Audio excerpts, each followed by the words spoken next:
معايا فيديو جديد. فيديو ديال اليوم طلبتوه مني في هذا الاسبوع بزاف لانني في واحد جوج فيديوهات قبل وريتكم البسبوسه ديالي وكنت ما صورتهاش وقلت لكم غنشارككم هذه الطريقه. وبقاو البنات في التعليقات بزاف تيكتبوا لي وايضا في الانستغرام بزاف الاخوات اللي دخلوا راسلوني في الخاص وتيقولوا لي عافاك عطينا الطريقه ديال البسبوسه. فما بغيتش نتعطل عليكم واخا جوج بسبوسات في السيمانه راه الدمار الشامل، ولكن نرجع لدرس واحده اخرى باش نصورها لكم ونشارك معكم كل التكات ديالها والاسرار ديالها. البسبوسه ديال اليوم بسبوسه شرقيه 100%، طريقه ديال المحلات، يعني تتعرفوا الشرق فيه محلات كثيره اللي تتبيع البسبوسه ماشي اكثر من عندنا زعما.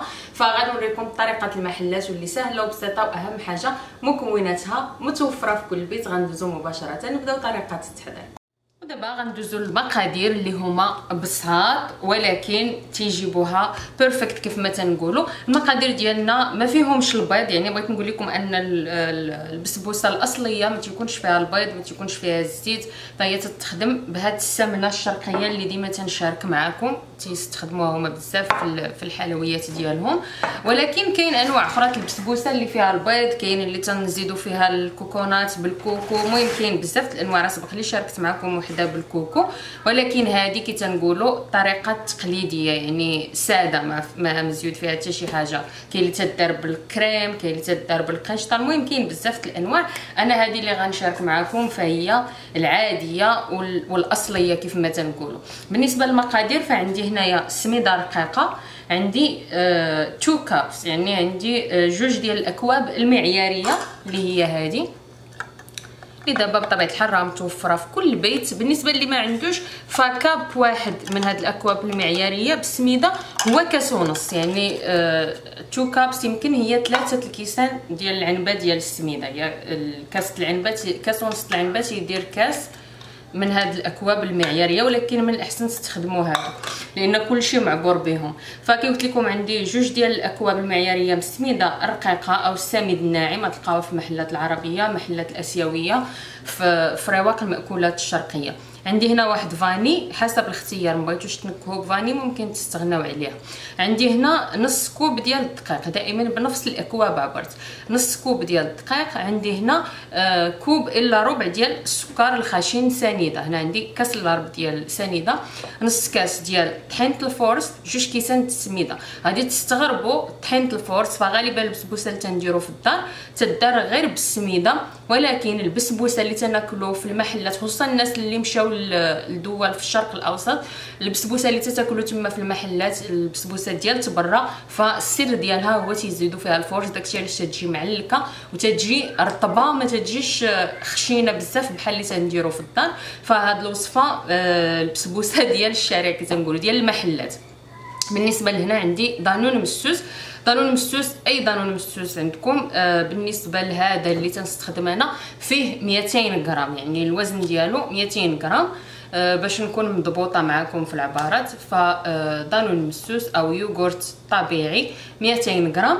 عندي هنايا نفس الاكواب المعياريه كي قلت، عندي نص كوب ديال السمنه. هذه هي السمنه اللي قلت لكم اللي صورت لكم، ماشي هي سمنه المغرب، راه ديما تنقولها لكم هي مختلفه. فعندي نص كوب ديال السمنه، وعندي هنايا واحد خماره، ثمن خماره درت انا معلقه صغيره، الا عندكم الخميره ديروا خماره حمراء.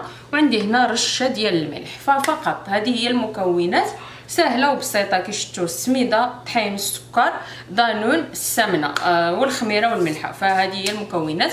بطبيعه الحال عندنا السكر والماء اللي غنديروا بهم القطر من بعد. والتزيين تتزينوا باي مكسرات عندكم، ما بغيتوش تزينوا بالمكسرات ممكن تخليوها ساده، ممكن تزينوها بالكوكو، كاين اللي تيدير الكوكو حتى لداخل، ولكن انا تتعجبني هذه اللي ما فيهاش الكوكونات. فهادو هما المكونات واضحين وسهلين. وندوزو دابا لطريقه التحضير. غادي نبداو اول حاجه بالنواشف ديالنا كاملين نديروهم في هاد البوله، السميده والسكر، طحين،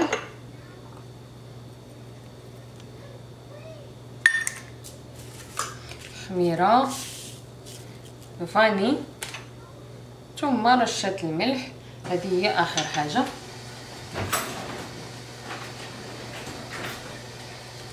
ثم غادي نقلبوا هاد النواشف مزيان، نخلطوهم مع بعضياتهم تيوليو بودره وحده. صافي خلطت كلشي. غادي نزيد دابا طانون مسوس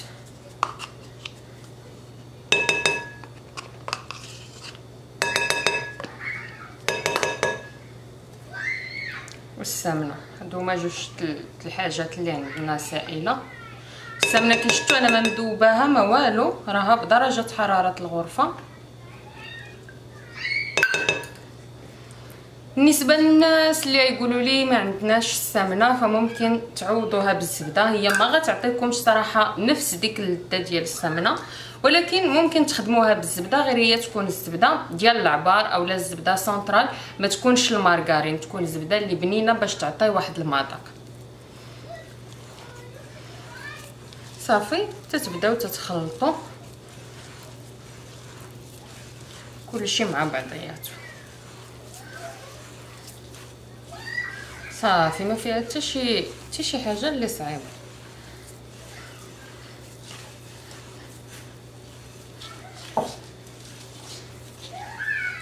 شوفوا البنات، هي راه ما تجيش جاريه بحال الحرشه ولا بحال الكيكات، يعني تجي شاده راسها، فتتعركوها مزيان.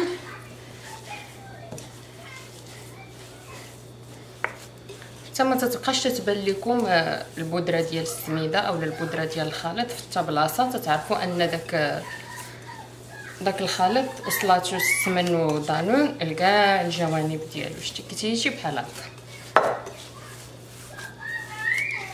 صافي ما تحتاج لا دليك لا والو، غير خصكم تميكيو شور انه غيتشرب ديك السوائل مزيان. وصافي دابا ها هو واجد، وغادي ندوزو نجيبو المول اللي غنديرها فيها.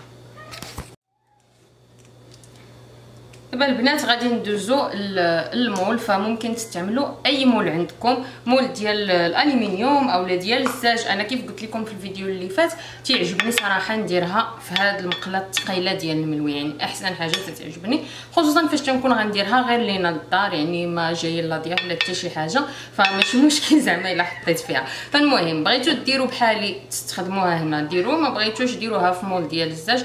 انا لي مول اللي عندي ديال الزاج صراحه صغار شويه على هادي، انا ما تنبغيهاش تجيني عاليه، فهادي شاده لي القياس هو هذاك. وعندي وحدين اخرين في نفس القياس ولكن ديال طيفال والتقطيعات الموس تتجرحهم من الداخل، فهادي باش زوينه ثقيله وتتجيب الطياب مقاد، تتجي لون واحد، وفي نفس الوقت فاش تقطعيها بالموس واخا تقطعي فيها ما تتخسرش. فالمهم نتوما ديروا في المول اللي يريحكم. هذه ديال الملوي راكم عارفينها ما تديوش عليها، راه واخا تتحك تتبقى هكا مع الزيت وداك الشيء والخبيز ديال الملوي.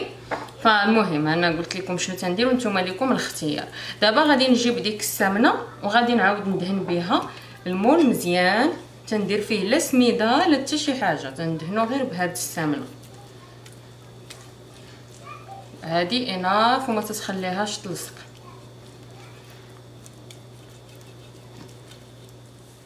صافي غنجيب الخليطه ديالي هكا، شتي كي تجي راه تجي شاده راسها، ولكن ما تديوش عليها حيت راه شبعانه السمن وشبعانه هذه تتجي رطبه. صافي تتمشيو معاها هكا تتقادوها بيديكم على قد المول ديالكم بطبيعه الحال تتساوى معاه كامل.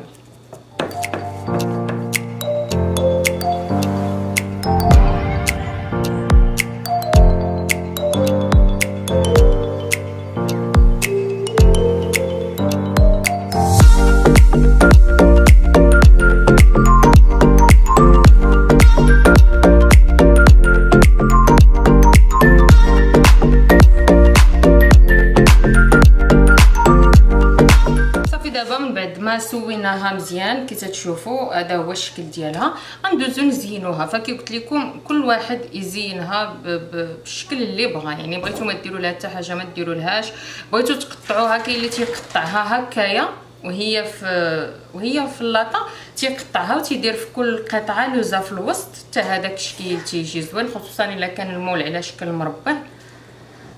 المهم نتوما ديروا الشكل اللي بغيتو، فانا غادي نزينها بالشكل اللي بغيت وعاد ندخلوها للفرن.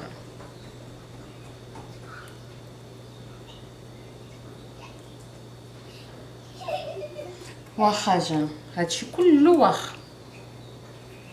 ضحكي تما، قلت لك راه تنصور.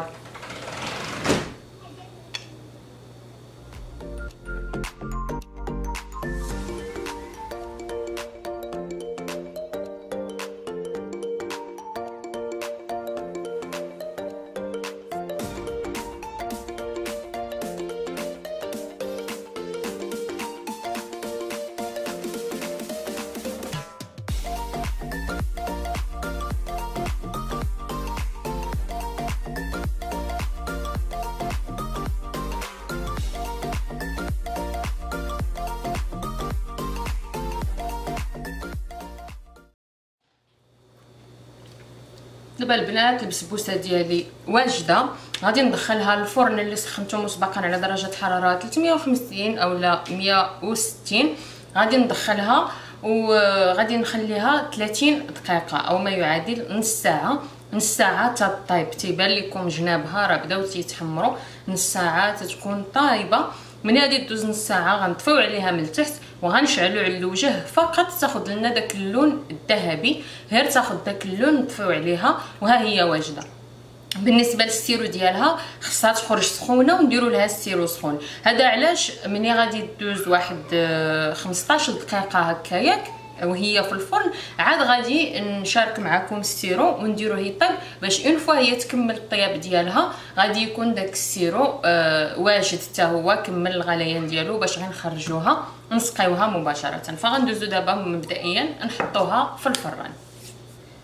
دابا البنات بقات واحد 15 دقيقه باش طيب البسبوسه، فجيت نوجد القطر. هنا عندي 2 كيسان ديال العنبه ديال السكر، غادي نزيد عليهم 2 كيسان ديال العنبه ديال الماء. فنفس الكاس هذا العنبه عبرت به 2 كيسان ديال السكر و2 كيسان ديال الماء. كي تشوفوا هنا راه ماشي على البوطه ما والو. وغادي نحرك مزيان، نحاول داك السكر ندوبو في الماء بارد هكا، يذوب في الماء وهو بارد يتحل فيه داك السكر مزيان. عاد نشعلو عليه العافيه.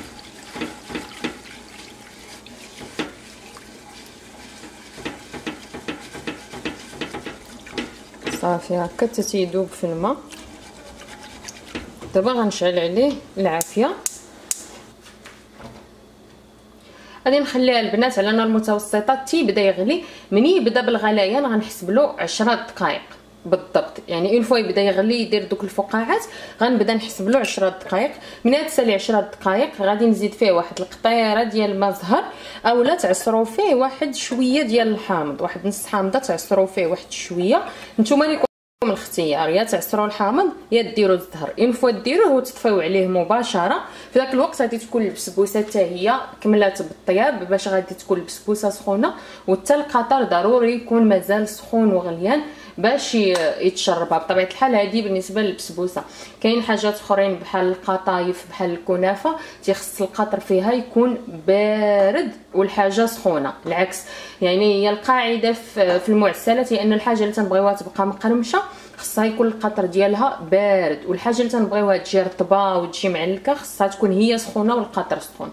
هذا هو الفرق بين القطر الكنافه والقطر ديال البسبوسه مثلا. فهنا البسبوسه ما خصناش تجينا قاصحه، بغيناها تجي رطبه وتجي معلكه، فلازم تكون هي سخونه وهو سخون. فغنخليوه دابا يغلي على ما تكمل لينا الطياب ديالها ونرجع.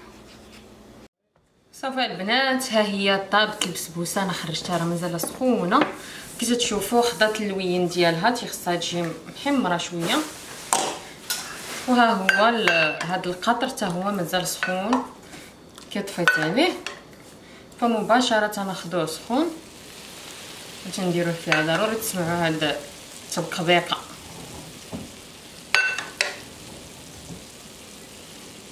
صافي غير ديروه كامل راه تتشربوا هاد القياس اللي عطيتكم.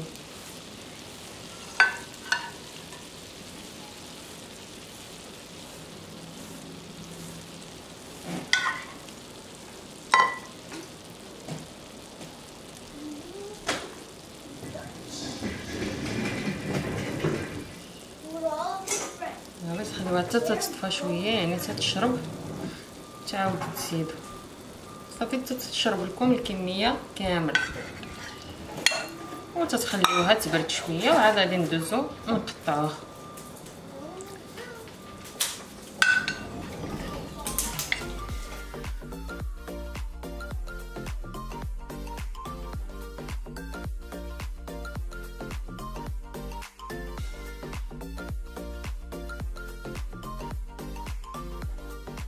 وهنا تسالى الفيديو ديال اليوم وتسالت الوصفه ديال اليوم. نتمنى ان شاء الله تجربوها وصيفطوا لي التطبيقات ديالكم كيف العاده على صفحتي على الانستغرام صفاء سبيس 24. بغيت نشوف التطبيقات ديالكم وردوا عليا في التعليقات وقولوا لي الناس اللي جربوا واش نجحت لهم الوصفه، لانني متاكده غتكون ناجحه معكم 100%. خليوا لي لايكاتكم كيف العاده وتسناوني في فيديوهات مقبله باذن الله. دائما احبكم في الله، الى اللقاء في فيديوهات مقبله.